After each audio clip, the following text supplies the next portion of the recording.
More than 5,000 members of China's political elite will gather in Beijing on Thursday for the country's annual legislative meetings. The two sessions are expected to focus on the country's 5-year plan, vaccine diplomacy, and restoring ties with the United States. Olivia Xiong with more. It's been more than a year since the COVID-19 pandemic first hit China, forcing a rare 2-month delay in the gathering of the country's legislature last year. This year, the sessions are back to being held during their normal schedule, though under strict COVID-19 controls. This after China declared success in controlling the pandemic within its borders. And as the global effort to ramp up vaccination gains steam, China's narrative has now shifted to its role in the global vaccination race. Officials have been keen to bring local and foreign media on tours like this to showcase the country's production of domestically produced vaccines. Now, this is where the vaccine developed by the Beijing-based unit of Sinopharm is produced, and it claims that it will be able to manufacture 1 billion doses of the vaccine this year alone. This is even though questions remain about the domestic rollout of China's vaccination program as it continues to ship vaccines abroad as well. But though questions abound, answers were less than forthcoming. The vaccine maker rarely straying from their talking points.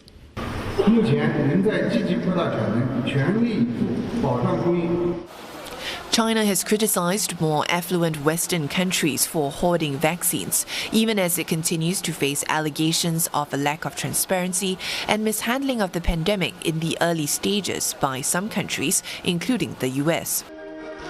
So observers say China will use the two sessions to shape its narrative as it gears up to mark the 100th anniversary of China's Communist Party this July.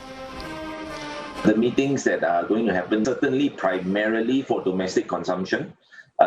In the spirit of 100 years of the party, it's all about the achievements, the most recent of which is not just how China prevailed over COVID, but more than that, how China has emerged as a source of public health goods for the international community. Dubbed vaccine diplomacy, this also comes as China deals with a new U.S. administration under President Joe Biden. China has called for a restoration of ties, which have chilled significantly under former U.S. President Donald Trump. But signs suggest that Mr. Biden will not reduce pressure on China.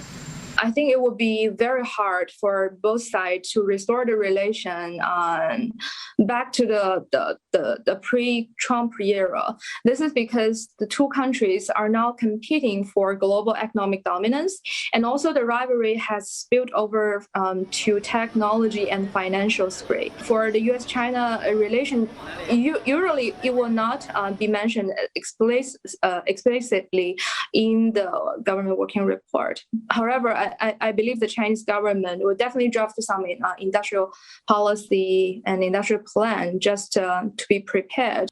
The Biden administration has already reminded Beijing that it intends to compete with China's growing influence and military strength in the Asia-Pacific. And with military tensions rising, China is widely expected to reveal a robust increase in defense spending during the parliament sessions. Last year's 6.6% boost in defense spending to $178 billion was its lowest rate of increase in 3 decades. Olivia Xiong, CNA, Beijing.